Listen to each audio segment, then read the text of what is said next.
Happy New Year!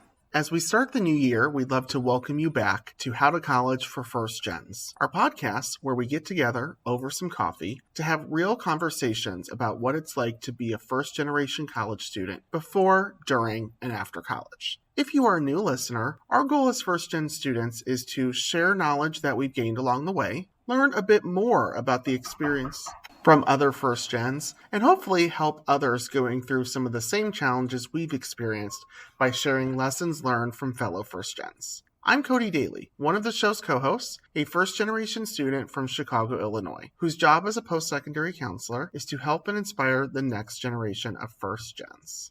Today's episode is about the rural first gen experience. Some first gens grow up, live in, and attend school in small, rural populated areas. Rural students and schools face many challenges, from lack of resources and capacity to lack of staff and support. And also, many rural first gens don't have several different colleges in their own backyard. Today, you'll hear from three first gens who grew up in small communities in rural areas all across the country, who have ties to the University of Chicago. The University of Chicago has created multiple initiatives to help and assist and support rural first-generation college students.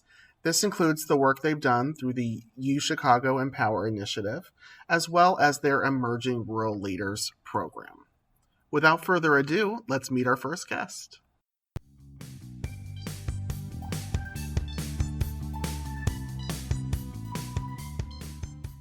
We begin today's episode on the rural first gen experience with a current high school student, Juan. Hi, Juan. How are you? Hi, I'm doing great. How are you? I'm doing well, thank you. Thank you so much for being on our podcast here today. We greatly appreciate you being here to share your experiences with our audience on the rural first gen experience. But Juan, before we get to that topic, I would love to have you introduce yourself to our audience. Hi guys, as you guys know, my name is Juan. Pronouns are he, him, his. I go to a high school named Wood River High School in Haley, Idaho. And aspiring towards the future, I plan on majoring in biochemistry and political sciences, as well as minoring in Latin American study. That's awesome. And Juan, you have mentioned, but you are a first generation college student. That's something that you identify as. Just curious, do you know, when did you figure out that you were a first gen college student, and how did that identity make you feel? It was just recently when I found out I was just a first gen student. It's been such a gray area and it hasn't really been a center of focus at school for me. But when I found out I was first gen, I felt immensely prideful. I felt so excited that I was going to be the first one at home to go to school, since my mom had done some school where she came back in Mexico. But I felt very excited, very proud, but at the same time, I felt like this huge weight had been put on my shoulders. Now that I'm first gen, I'm the example in my family, I'm the example for my younger siblings, and an example for my community. It's just a lot of pressure, but I'm also very excited. Totally. Oftentimes that pressure and pride kind of go hand in hand with the first generation experience. So I would completely relate with that. Well, as I mentioned before, today we're here to talk about the rural first gen experience. And to get us started, would you mind, in your own words, kind of describing your hometown and the school system that you're currently going through? I live in a little ski resort town. We all call it here Sun Valley. I'm from the center town called Haley. It's composed of Bellevue, Idaho, Haley, Idaho, and Ketchum, Idaho. And it's such an amazing place. Here, it's a lot of focused on nature and all that kind of stuff. So most of the jobs that people go into are typically landscaping or ecosystem related. Super cool. Here, we're also very green. We're green oriented. So we have a lot of public transportation. We have biking. The community likes to take care of each other. I work at a daycare called The Hub. And here it's just like a microcosm of the little community we have. Very diverse, very awesome. Everyone's kind, everyone's nice. And whereas the school system goes to, I go to a public school. There are about 3 other high schools in the area, 2 of which are kind of private, but public school has been super cool. The teachers are very supportive. I can name so many teachers, but honestly, I don't think I have the time to. They have been my rocks that I have grounded myself on, and they have just been so helpful in guiding me on my college career path and places where my family hasn't been able to help me. I'm so glad that you have felt so supported. I think that that means so much, especially to first gen students, to feel that support academically. And honestly, it sounds like you live in a really awesome, cool community there in Idaho.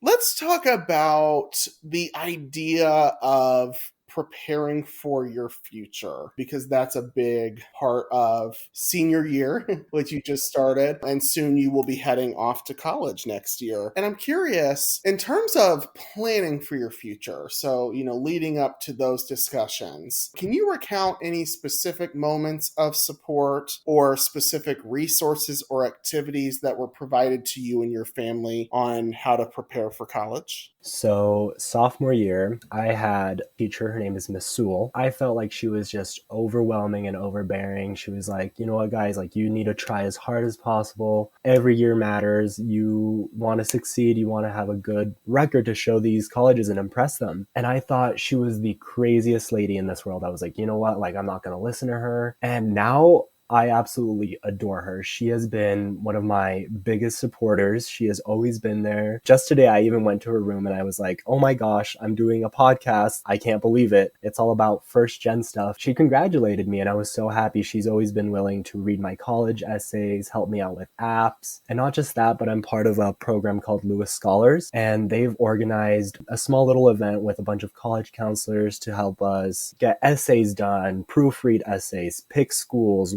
research school, and the amount of support I've gotten has been fantastic. And I think it's given my parents just kind of room to breathe since I am going to be their first kid leaving the nest soon. That's great. And can you explain, for those that aren't aware, I believe you mentioned the Lewis Scholars. Can you kind of mention what that program's all about? So Lewis Scholars is kind of a branch of the I Have a Dream Foundation of here in Idaho, and they handpick certain students from the high school that were doing academically well and were on track for college. And as long as I meet the program requirements, I will be one, receiving aid from them, such as like counselor aid, academic aid. And on top of that, they're going to be giving me a scholarship for whichever school I get into or want to go. That is amazing. That is so great that programs like that exist. And we talk about opening the doors for underrepresented populations, marginalized populations, many, obviously first gen. So it's so great that there are programs like that that can provide so much access for those students.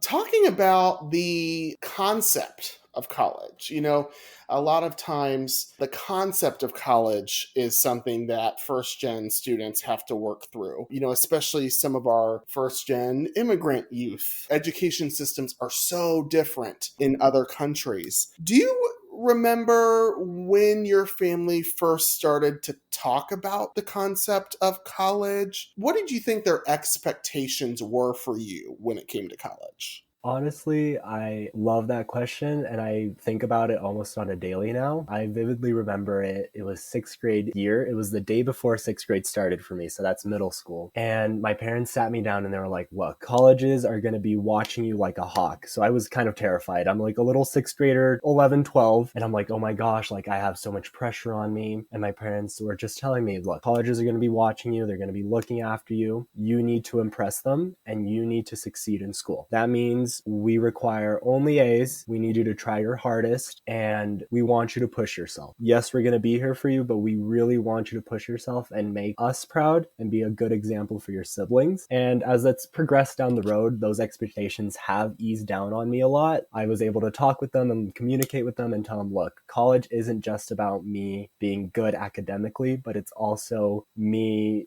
being interested in certain hobbies and being good at those hobbies and showing them that I can be involved in my community and give back to my community. And it's not just the academics. Yes, the academics play a huge part about it, but it's not everything. And because of that, they've eased up a lot on me and I feel a lot better. Whereas I'm not so stressed with school anymore and I can still have time to have fun, whether that be in a club or community service or just a community event in general. It's just a lot better. Yeah, Juan, we've done an episode on family pressure.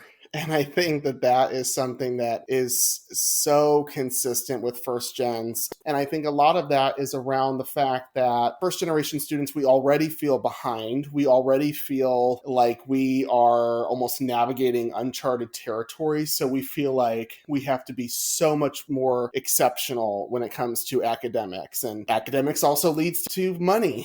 So, for first gen low income students, getting good grades also can turn into dollar signs. So that's so interesting. And I'm glad that your family came to a place of understanding the full gamut of what college is, because college is so much more than just academics. I talk to my students, I'm a counselor all the time, and I say, colleges want leaders. They want people that are going to give back to their campus community in so many ways. They don't want students who are just going to study, and do really well. They want people who will also take chances and get involved and give back to the community and go on study abroad trips and fully immerse themselves. So that's really cool that you've been able to kind of come to terms with that with your family. Yeah. And when it comes to looking for schools, I mean, oftentimes in rural communities, part of that exploration process in learning more about colleges includes getting to know the colleges, going to events and college fairs and things of that nature. Does your high school or your local community offer many like college fairs or college representative visits? How would you gauge them in that way? As a freshman and halfway through my sophomore year, we did have tons of college visits. We would have a lot of Idaho schools come and visit graduating seniors. But since COVID, a lot of the visits have gone down. But I have attended a lot of virtual meetings and a lot of virtual sessions. I remember my first session, like in person, that I had gone to was the University of Chicago. And they had been holding their session up at the community school in Ketchum. And I remember feeling so out of place because I had never seen such a top, ginormous private school in a tiny little town, because I was so used to seeing the University of Idaho, Boise State, College of Western Idaho, all these small state schools in my school. And I was like, you know what? That's what life is going to be. I'm going to go to one of these schools and that's where I'm going to be for the rest of my life. And it was good to have those schools presented and shown to me. I'm aiming for something a lot bigger, and Questbridge, something that I am applying to a lot of schools through, has given me so much information on a lot of schools. And what I personally think is that there should be tons of other giant private four-year schools should be focusing on rural towns, because I feel like that's where a lot of bright,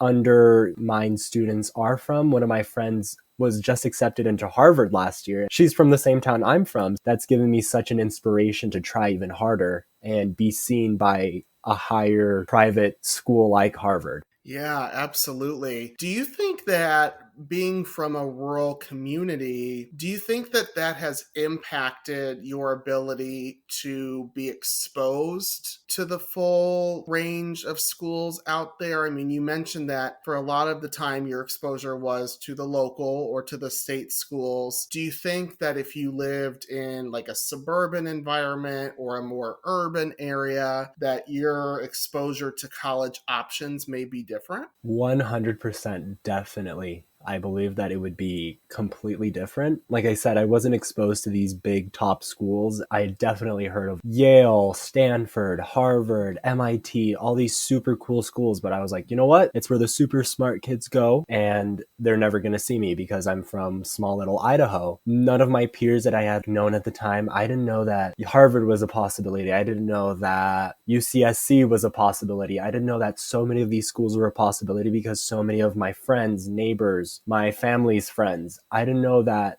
they had also gone into these schools because it's just not so talked about here. And that's what kind of creates that barrier, because if you're not talking about these accomplishments, if you're not talking about these rural kids that are making it into these super cool top schools, rural kids like me are going to believe that they can't make it into these schools, and they're going to aim much lower, and they're not going to receive the education and the rigor and the challenges that they want from these schools.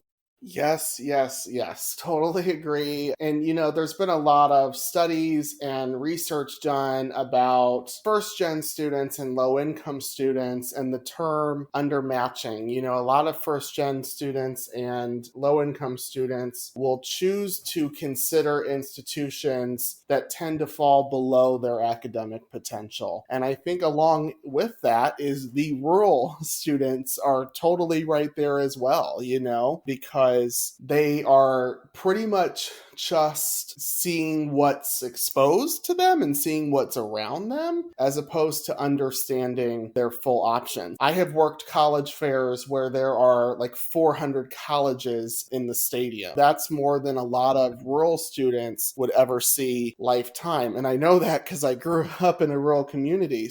You mentioned your connection to U Chicago. I know U Chicago has really tried to ingrain and connect with and reach to communities and bring a lot of rural students to their amazing institution within an urban setting. Can you talk about your experience with U Chicago and if you're familiar with the work that they've done for rural communities? Definitely. I remember sophomore year, my teacher was like, there's this super cool university. They're doing a kind of like meeting up at the community school. You should definitely go. So I didn't want to go by myself because community school is a private school and I was going to feel really, really out of place. So I just brought a bunch of my friends and I was like, you know what? You guys are tagging along because if I have to go, you have to go. And I'm going to say this right now. I do not regret going. Being able to be connected with such a top school in my eyes was really, really nice. They talked about the admissions process and what early decision is, what early action is, what regular decision is, all these questions that I haven't even like began asking myself as a sophomore. And then for a while I was like, you know what, maybe like that school might be a little too expensive for me. And then this summer, out of nowhere, my college counselor emails me and she's like,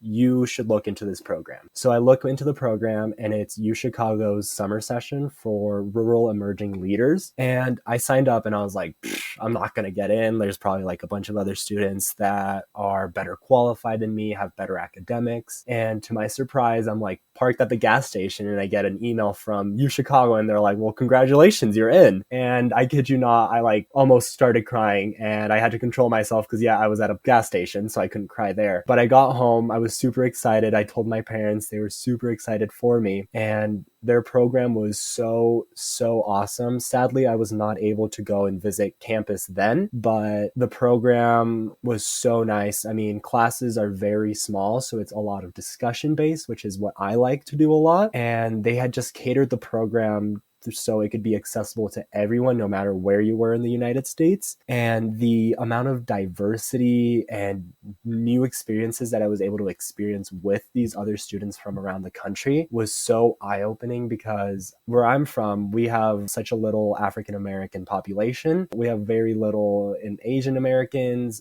It's just predominantly Latinx and white. So I was seeing ethnicities, races that I was never really exposed to here in Haley, Idaho. And just being able to, one, be taking a class that a super high top school was offering along with other students that were like me and also shared so many qualities with, like being from a small town or, this student rides horses, they don't, they do this, they do that. It was so many unique experiences and my eyes were just open to the so many possibilities of where I could go to, what do I look for in a school, and U Chicago has been honestly my number one school ever since. That's great. I'm so glad those experiences can be so valuable for students. And you talked about so many amazing aspects of that experience and what you were exposed to. But I'm curious, as a first gen rural prospective student, what is the biggest thing you think you took away from that experience? How did that experience change you? Or what was the biggest takeaway for you? For me, the biggest takeaway would probably have to have been that no matter where I am from, whether that be a big city, urban, suburban, or a small little rural town, I can make it into any of these colleges if I really am able to paint a picture of myself and put myself on a paper and show these schools in reality who I am. And I've like already said this before, but academics isn't all of it. I've been getting involved with my community so much more.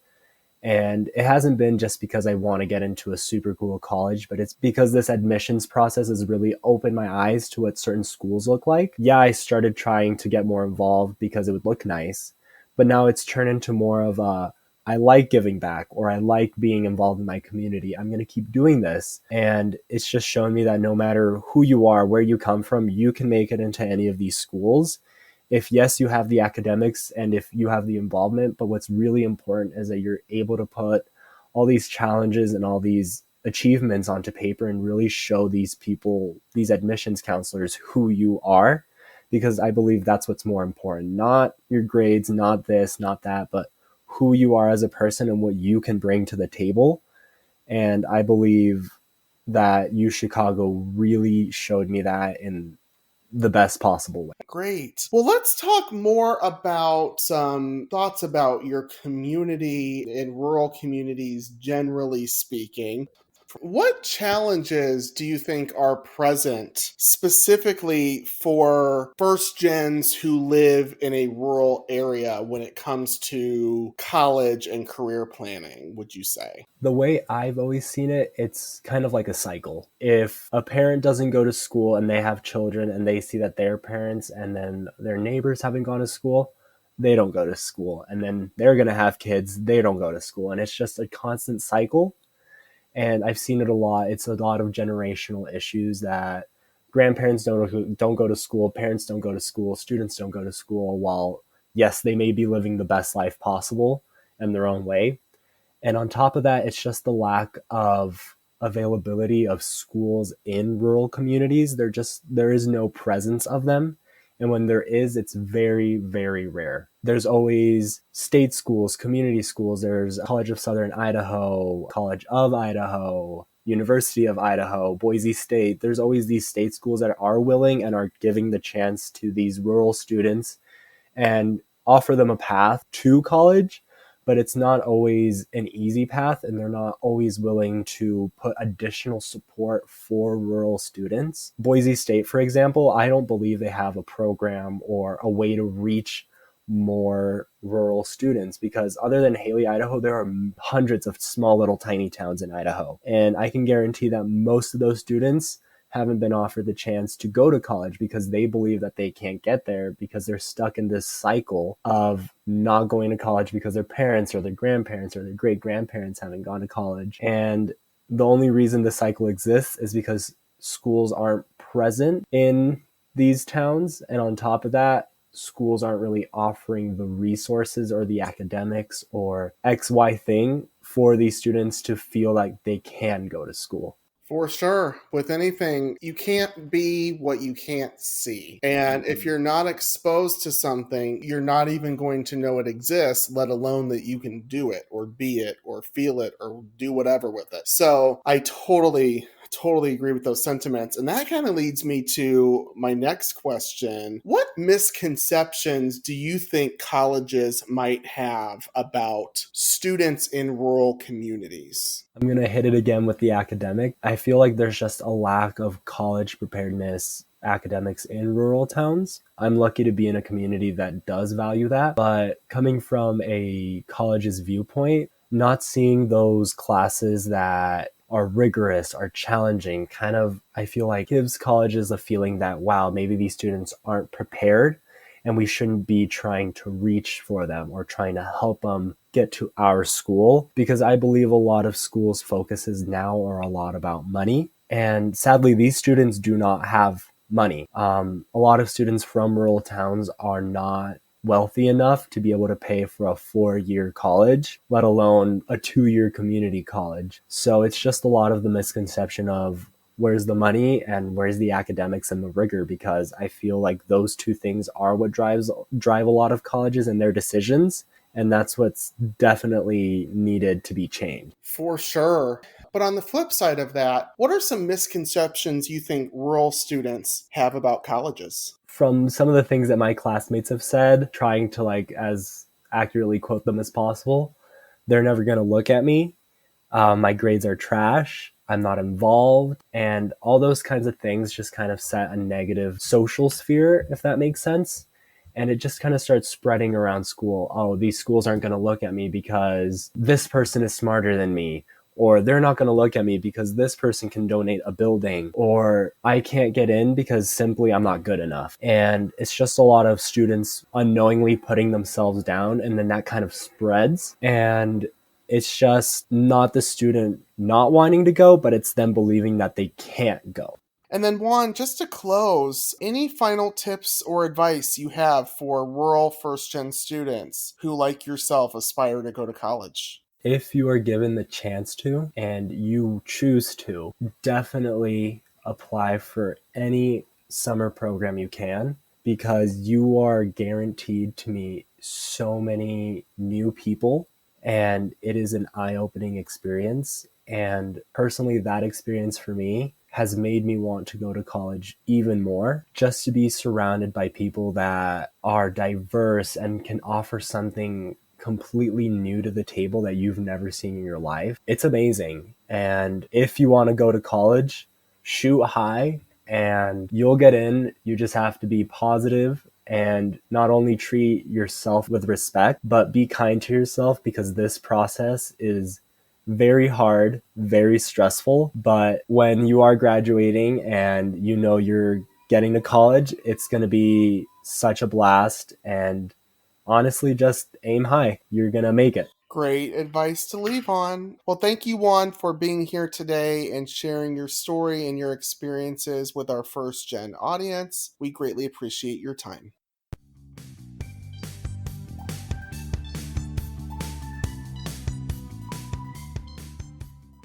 We continue today's conversation on the rural first gen experience by speaking to a current college student, Tommy. Hi, Tommy. How are you? I'm doing great today. How about yourself?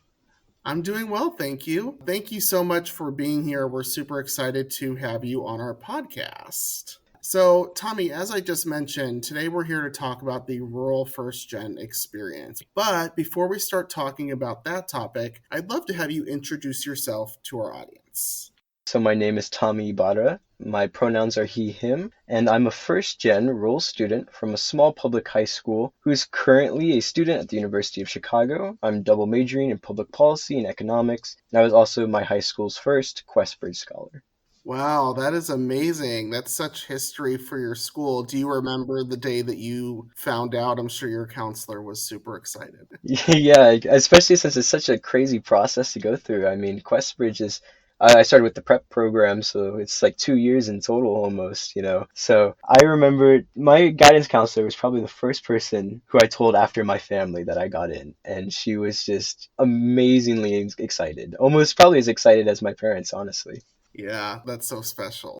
And Tommy, as you mentioned, you are a first generation college student, and I love to always explore that identity. When did you figure out or know that you were a first generation college student, and how did that label or identity make you feel? So I guess I was fairly young when I first knew I was a first generation student. Growing up, my parents were always very honest to me about their education. My father actually dropped out after eighth grade. He's from Mexico. He had to support his family, so he wasn't able to pursue higher education in any form or even complete his high school. My mom, on the other hand, she actually did get accepted to a college, but she had to withdraw because of financial issues and also accessibility issues because she suffers from progressive hearing loss. So even before I knew the first gen label, that was a label that I really identified with after probably eighth grade.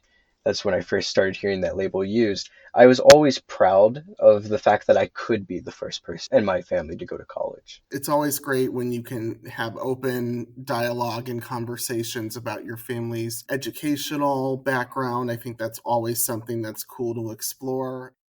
So, as I mentioned, today we're here to talk about the rural first gen experience. And first, I'd love to kind of get some background on your experience growing up as a student in a rural community. Would you mind to start, maybe in your own words, can you briefly describe your hometown and the school system that you went through? Yeah, for sure. So I grew up on a small farm, actually in between two small towns, probably 10 minutes either way to reach either town. And my high school was a very small public high school.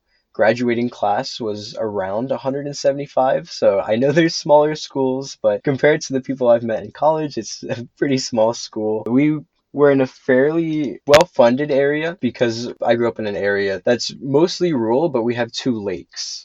So we had a lot of tourism in our area, and that would allow our school to be more well-funded than some other rural schools, but we still didn't have a lot of programs that a lot of urban schools have. For example, we had, I would say, at most half of the AP programs offered, and we had only had dual credit courses my last 2 years of high school. You mentioned the agriculture, the farm aspect of your upbringing. I'm curious, what sort of industries or jobs did people tend to go into in the area that you grew up?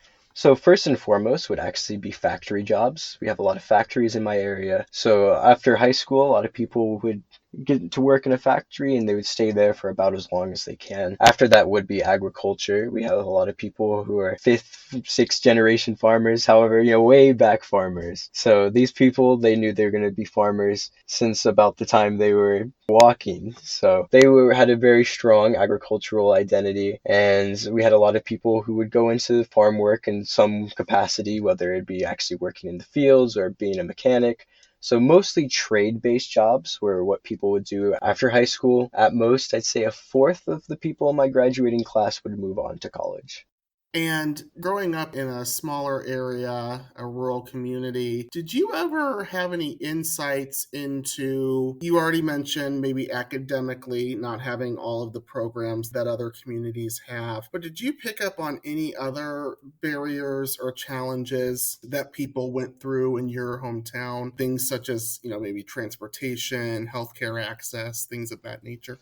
I would say pretty much all the above. For the most part, I didn't grow up in a food desert. I know that can be a problem in a lot of small communities. We had a Walmart and a Kroger, so things like that were never an issue. It was never the top quality, and you could never find everything you wanted. But for the most part, food was always there. But then going into transportation and healthcare, there was a lot of issues. Transportation, I didn't know how good public transportation was until I moved to Chicago for college. It wasn't even something I really thought about, but I have now realized how much of an issue it can be, especially for people who are elderly or people who are sick and need to get to the hospital or they need to go to appointments. That type of thing can be an issue in a rural area, and that kind of ties into healthcare as well. I was lucky enough to be in an area where we had a hospital that was built, but that hospital was only built maybe 5 years ago. And a lot of people still complain about the quality, and I know they're doing the best they can, but in a rural area, these hospitals aren't always the best funded, and a lot of times you're getting very young doctors who this is the first step on their career path, so they may not have the experience that a lot of other doctors have. Or on the other hand, you have very local, like family clinics, but these people can't offer a lot of specialization outside of general practice. So both healthcare and transportation were always major issues, and I was always aware of this, especially healthcare, because my brother is actually a paraplegic. He is paralyzed from the waist down due to spina bifida. So healthcare could be a major issue growing up, just trying to get to and from appointments and that type of thing. And you already mentioned the academic piece, and I'm curious with the lack of programs that your school offered. I think you mentioned maybe roughly half of what would be offered at other communities. Did you feel like you were academically prepared for college? Obviously you were a Questbridge student, so obviously you were prepared, but did you feel like your school's course load made you prepared? I'll say there's a good distinction to be made between feeling prepared and actually being prepared. Feeling prepared, I can say I did not feel prepared, but that may be because U Chicago is known for being very academically rigorous, so I knew it was going to be a very hard school. But once I got on campus and I started taking classes, I found that I did much better than I expected. And I think that can be due to some of the teachers I had in high school. I was lucky to have some teachers who had been there for a long time. They were very skilled in the subject they had been teaching. I even had a teacher who had a PhD, which someone in a rural school finds that amazing, but then I know people who went to schools where every teacher had a PhD. But a lot of the times my teachers did a good job of preparing me, and I didn't realize how prepared I was until I actually went to school. However, a lot of times there was a lot of turnover. For example,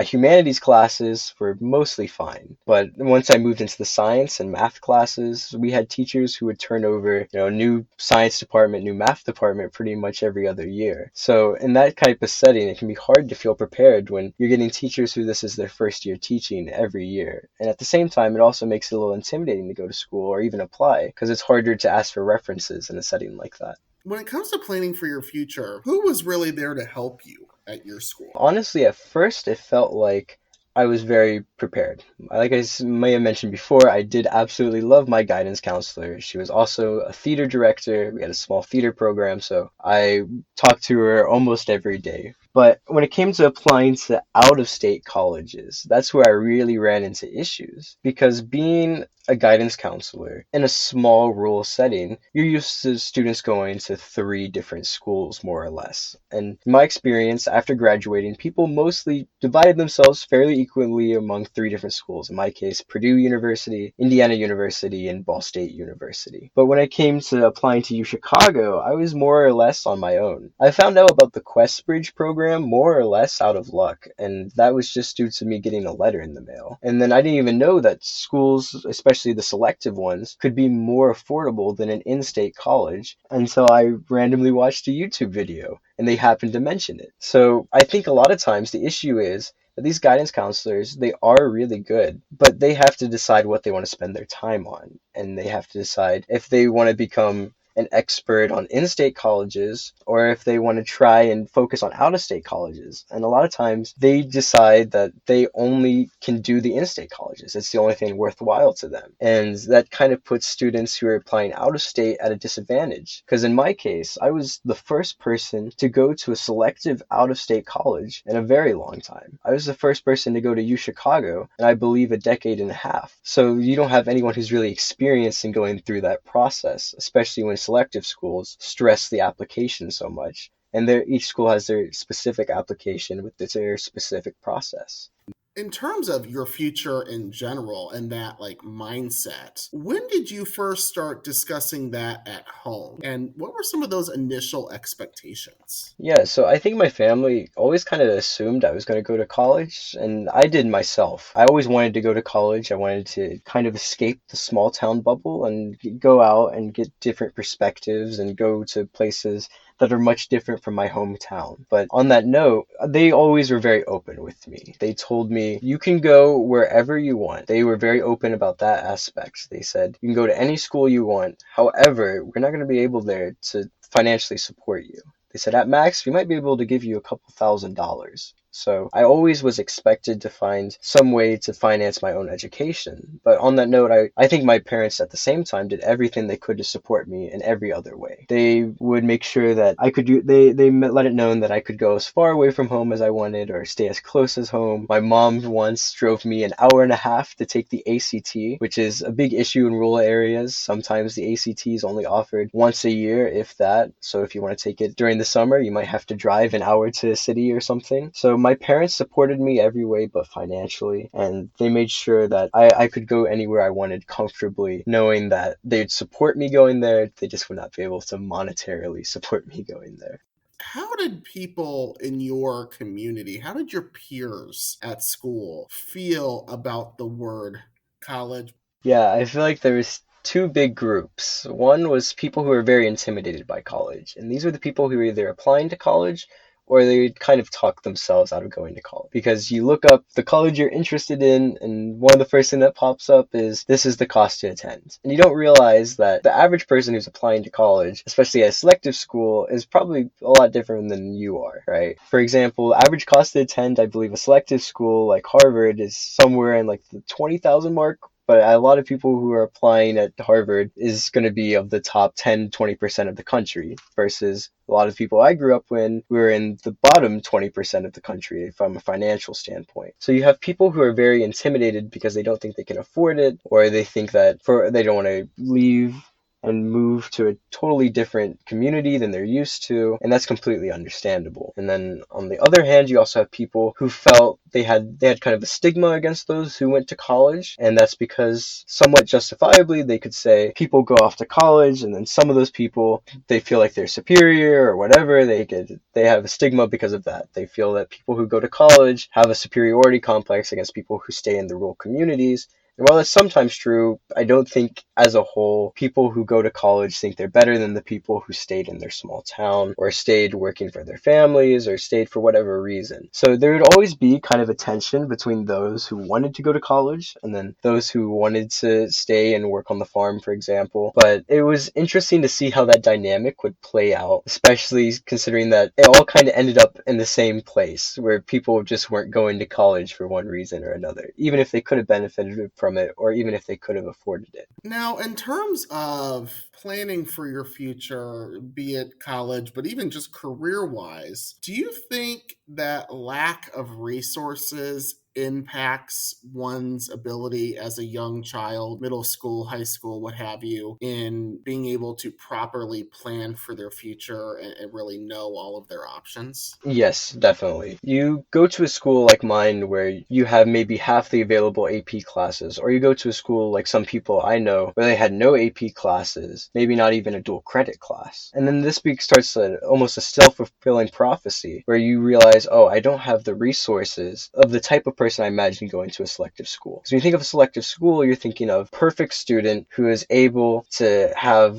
and take all the higher end classes, able to have everything they could ever want to ensure that they were ready to apply to that selective school. And as you and I know, that's not really the case. A lot of people who end up at selective schools are kind of like me, where they didn't have all the resources. But if you're a student in a rural area and you see that you don't have a lot of classes that you can take that are advanced, or you don't have access to tutors, or you don't have access to regular test taking services, for example, maybe the SAT and ACT is only offered once in your community, then you're going to think, well, I can't even go to that school. You're going to think, oh, since I can't go to that school, then I'm not going to build myself up in the goal of going to that school. And it comes this self-fulfilling prophecy, like I said, where you just kind of end up either somewhere you don't want to be, or you kind of give up on the process and you don't go to college at all because you felt like you couldn't have gone to college even if you wanted to. As we've mentioned before, you are a current student at University of Chicago, an amazing institution. And U Chicago does so many great things, but one of the really cool things that they've been able to do is really support rural and or first generation students at their institution with programs like the U Chicago Empower Initiative and the Emerging Rural Leaders programs. Would you be able to talk about some of the support that you felt at U Chicago as a rural first gen student, and maybe even some of those programs that I mentioned, kind of your experience? Yeah, for sure. I can't speak exactly on the Empower program and those more specific outreach programs, but in general, I have felt supported as a rural student. In fact, I didn't even realize some of the challenges that I had faced or the need I needed for a rural support group until I'd gotten onto campus. When I saw that U Chicago was organizing our rural support group, at first I was kind of shocked. I was like, oh, what do I as a rural student need a support group for? But then I realized when I went to the first meeting just how helpful it was, knowing that there's so many people who shared so many aspects of my identity and so many challenges getting to college. It was such an immensely helpful thing for me, where it was like, oh, this is what it's like to be supported for once. It's not like I'm doing everything by myself. I don't have to worry about keeping track of like all the applications and everything. Like these people had to do everything I had to, and we all ended up here. And it was nice knowing that there's, if nothing else, other people like me on campus. Speaking of how colleges support students, going back to that planning piece, do you believe colleges make themselves accessible to students in rural communities? And if not, how do you think they can improve their access? Yeah, I think colleges are trying to make themselves accessible to students in rural communities, but I think there is a lot to be improved. One thing that I've mentioned in meetings at U Chicago with the admin is that we really need a program so we can have like a college fair experience experience for rural students. Because yes, I agree that it's not necessarily efficient to fly out to my town and talk to a group of 200 students and maybe get one of them to apply that way. However, now, especially after we've gone through Zoom classrooms and virtual programming in every shape and form, I think it would be good for colleges to assemble a virtual platform or a virtual college fair. And they could reach out to high schools, emailing them, giving them letters, make this a widely publicized event, maybe throw in some incentives so students show up, and then have a college fair just for them virtually. Show them, hey, this is how you apply, this is the benefits are, and everything else. And maybe you only get one student from one tiny school to show up, and then they learn about all the benefits of applying to a selective school or college in general. But the thing is, those students are going to be students like me, and just like me, they're going to tell all their friends. They're going to go and say, hey, I learned that if your family makes under $60,000 a year, you get a full ride to Chicago, more or less, through all these different benefits and all these different scholarships. I learned that this is how you apply, and that you can apply, and that this is the exact steps that you take in making your application, and these are the different financial forms I have to fill out. So if you get just one student to show up to these virtual programs, then they're going to tell other people, and then those other people are going to tell their friends, and then hopefully you get this kind of chain reaction where you have people who are applying to these schools. After I applied to Chicago, I just, in the class below me, I had someone who I mentored and I talked to, and they got to go to Vanderbilt on a full ride. They applied to Vanderbilt University and they just got in. And then I have another friend who is in the class below them, and then he's applying to MIT, and then he has a friend who's applying to also Vanderbilt. So you have all these people now who are applying to selective out-of-state colleges, and some of them are going, right? So I think, if nothing else, I think virtual programming for these rural students would be really important, or just some form of college fair, even if you can't have that face-to-face interaction, so that you can at least discuss with them the benefits of these programs.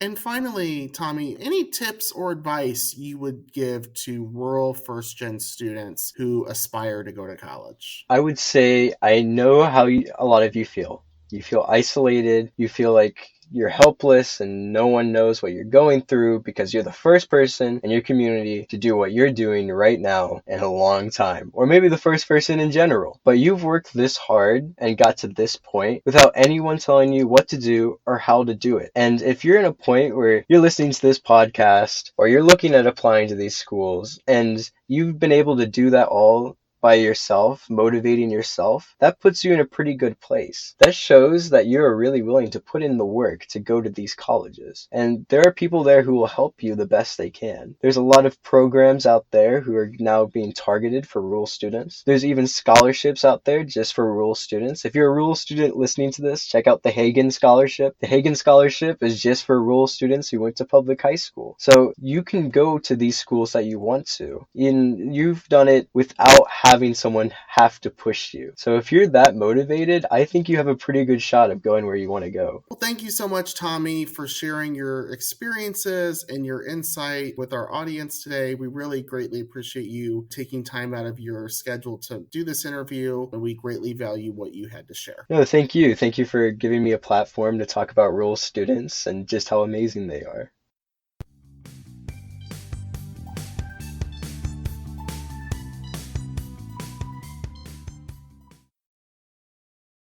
We conclude today's conversation on the rural first gen experience with a post college graduate, Ken.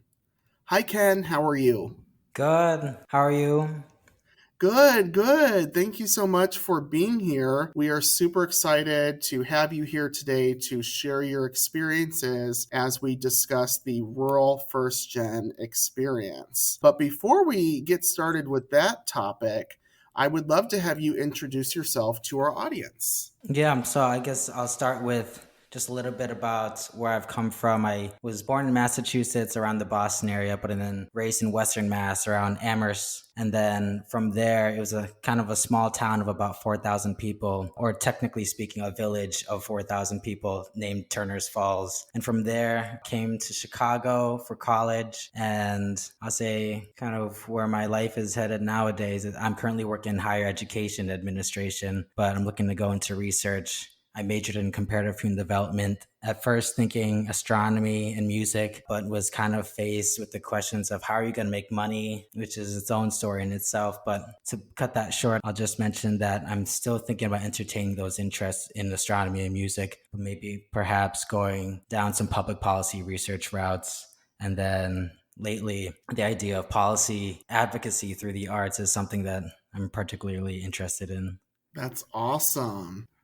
So, we're here to talk about the rural first gen experience. So, again, so many different students identify as first gen, but within that, there's so many different layers to that. And one of the layers is location and where they grew up. If you can take us back to a town that you lived in, looking back at that time, can you, in your own words, like describe your hometown and the school system that you went through?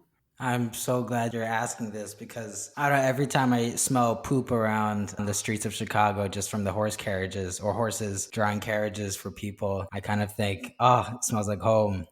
People give me funny looks. But kind of just to describe the images, there are pastures around, there's cows and horses, different types of animals, there's farmland. And then there's a little bit more, I'll say, like suburban areas where I won't say there are skyscrapers, but there are taller buildings, maybe anywhere between 2 and 7 floors high. We had department stores, I'll say, but that's kind of a multitude of, or weren't in multitudes, but kind of maybe we had 2 or 3 department stores in one town or in one neighboring town. And I'll say everyone knows each other, arguably a little bit too much about each other. And people, I'll say, have been there for generations. And do you know what industries were prominent in your hometown? What were some of the biggest job producers or where people ended up working within your hometown? When I think about, I feel like there's probably a lot that I don't know about, but from what I can gain, mostly customer service oriented roles, kind of manual labor oriented. People were carpenters, plumbers, they worked in factories, they were technicians. There was a trade school that a lot of my peers went to, as opposed to staying in this sort of what I would say the conventional high school route where you go to this high school that's linked to our middle school, but then you also have the choice of going to the tech school nearby. And a lot of kids would choice out there so that they could learn some sort of, for lack of a better word, a trade. But kind of, I'll say that I think more and more there's probably more positions like marketing positions and things that are development oriented. But just growing up, I did not hear too much about those positions. Looking back at your experience educationally, when you lived in that town, what grade levels were you in? 3rd through 12th grade is when I lived there.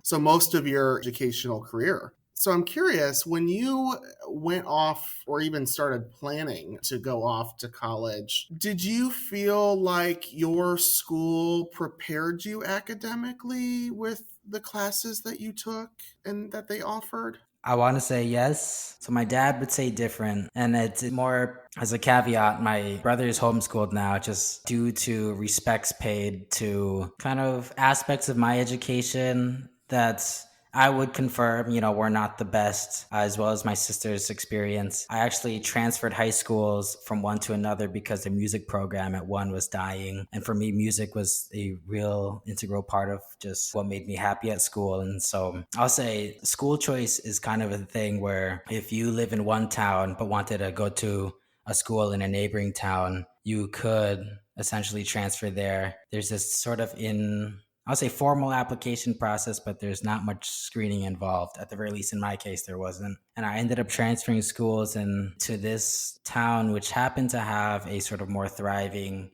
theater and music program. But, I'll say that kind of exemplifies that you kind of have to go out of your way to make sure that you're getting what you need. Like things won't just be provided for you. Yeah, obviously you were able to get some resources, but I'm curious, do you think that for you or maybe for rural first gen in general, do you think being so, I don't want to say isolated, but being so in such a small populated area, do you think that affects students or your college exploration potential or options at all? Affects, yeah, it definitely affects it. Or rather, I would say it's definitely just a part of the situation or being in a rural sort of area and growing up in it and then kind of navigating the college search from there. That's definitely a sort of big factor in terms of, I think, how people's college exploration efforts look. A lot of people look near home. A lot of people, I'll say, well, actually, their primary plan is to go to community college first, get an associate's degree, and then transfer out. I know I'm coming here, I found out that that's also common in the city, but I feel like there's maybe some behavioral differences in terms of how we think and or how we behave physically when we're comparing those who grew up in rural areas and those who grew up in urban areas. And it's interesting to kind of think that, there are some similarities between our experiences, but I feel like what's bringing us to the same outcome is a little bit different. Going back to your peers, how do you think people in your community, or let's maybe start first, how did people at your high school view college?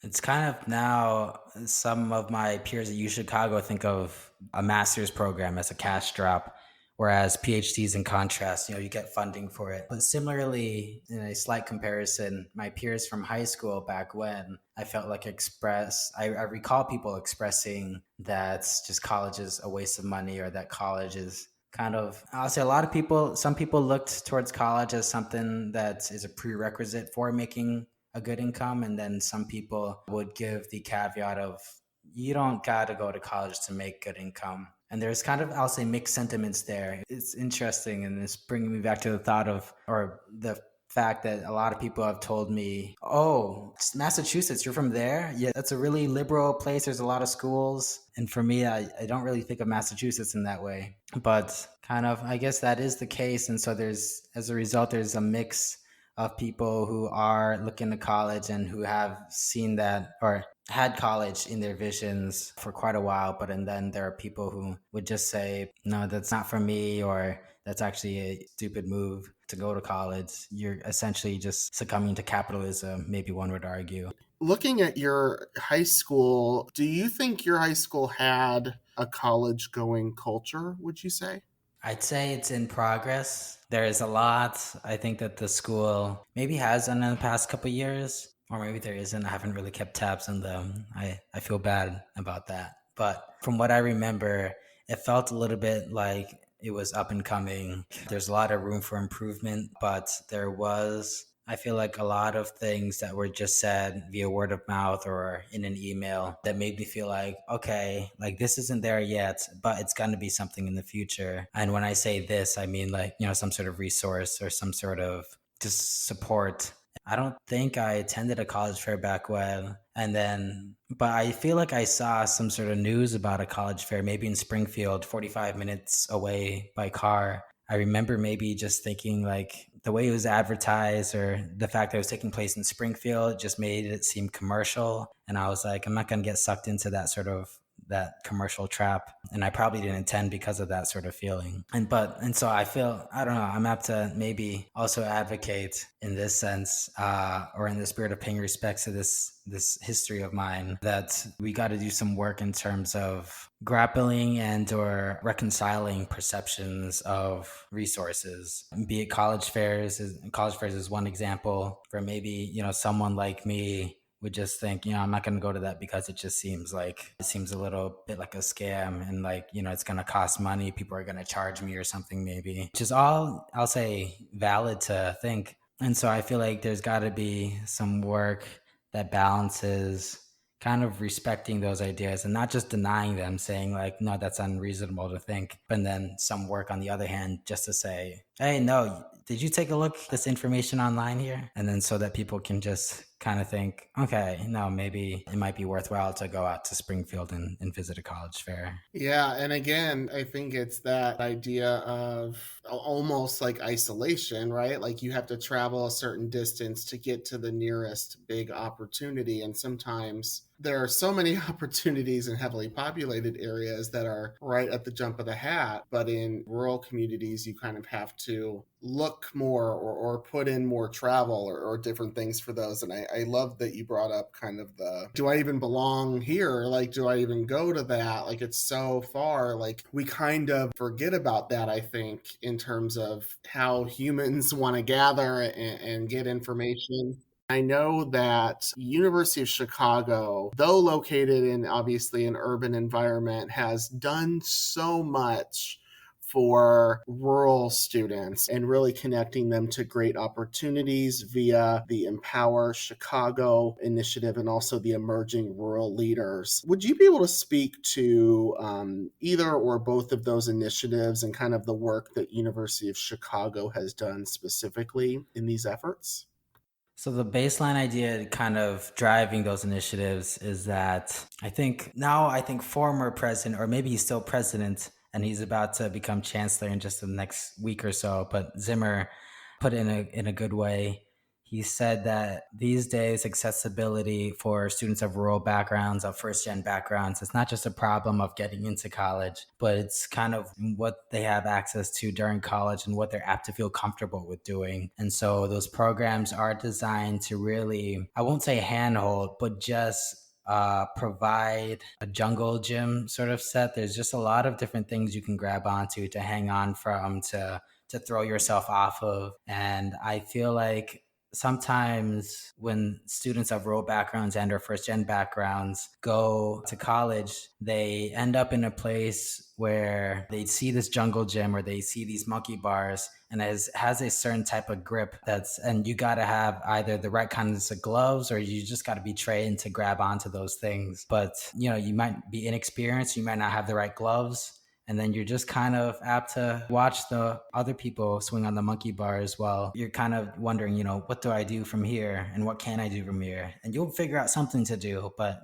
maybe it won't parallel your peers. But these things like the Emerging Rural Leaders Program, the Empower Scholars Program, we've got another, I'll say, in the Office of Career Advancement. This, due to a recent donation, it's just starting up this year, and we've got several initiatives that are set up to support rural students of rural backgrounds and students of first gen backgrounds with kind of gripping these different aspects of the jungle gym. That is, I'll say, professional development in I want to say an urban setting, but that doesn't encapsulate it. But kind of just things that are outside of what's in their hometown. They'll have the right gloves, or just be given the right gloves that they can use to grip onto things. They'll just be given the opportunity to grab or to get used to the type of things that they need to grab on.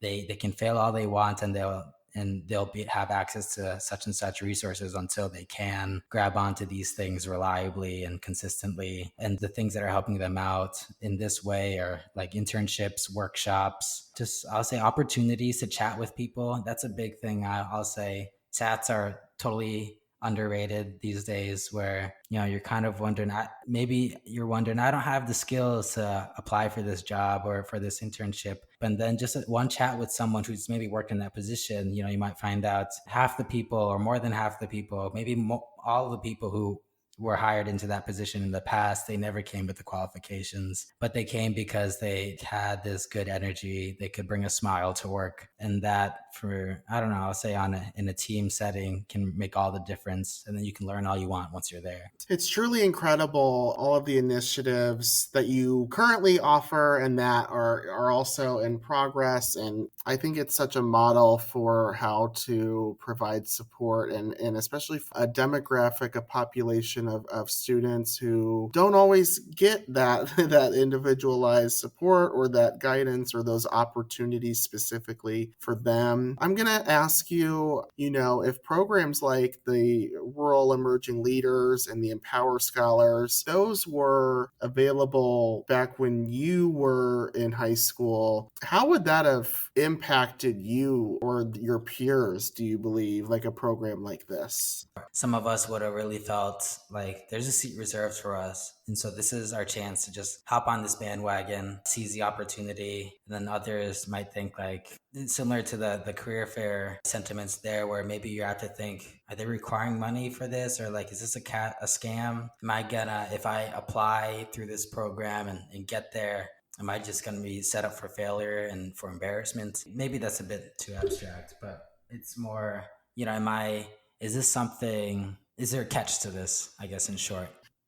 Absolutely. And what misconceptions do you think maybe rural first gen students aspiring to go to college, what misconceptions do you think they have about college or college as an experience?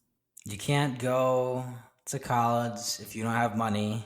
That's kind of one, I'll say, misconception. And then another would just be that, you shouldn't go to college if you don't know what you want to do with your life. And then, Ken, to close, any final words of wisdom or advice that you would offer to first gen students living in small and rural communities who might be aspiring to go to college?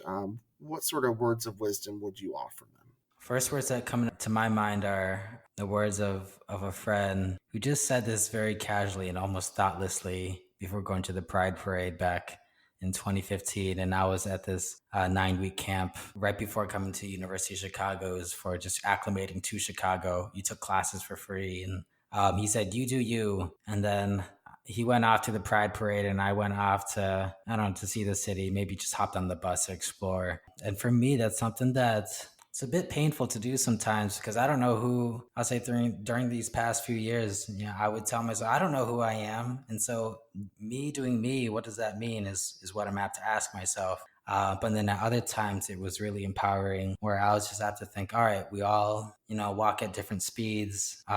We all come from different places, have different sets of experiences. And, perhaps what's healthy for one person means actually not being the most healthy for another person.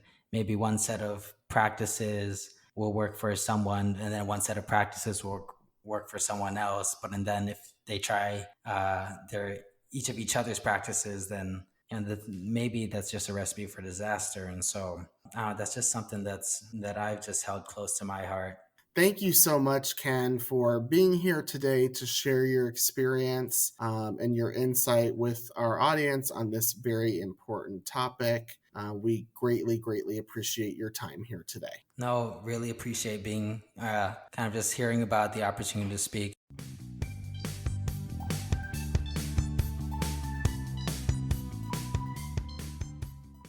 Thanks again to today's guests, Juan, Tommy, and Ken, for sharing their stories and experiences with our audience. And thank you for tuning in to How to College for First Gens. After listening to our distinguished guests, you can see that there are many shared but also unique experiences for rural first gens. Oftentimes, rural first generation students may struggle with believing that college is the right place for them or that they are prepared for college academically. They may also struggle with self-confidence or direction by growing up in a community that sometimes lacks a college-going culture. And lastly, they may also have to get creative when it comes to college planning if they choose to leave their area of the country for college. With all of that said, it is important for rural first gens to know that you are capable, you are worthy, and you will go to college if that is your goal. And there are so many resources out there to help. Thank you to our partners for this episode, the University of Chicago, and all the work that they do to support and empower rural first generation college students. We encourage rural first gens to check out the work they are doing via their U Chicago Empower and Emerging Rural Leaders programs. Those links are listed on our website with this episode.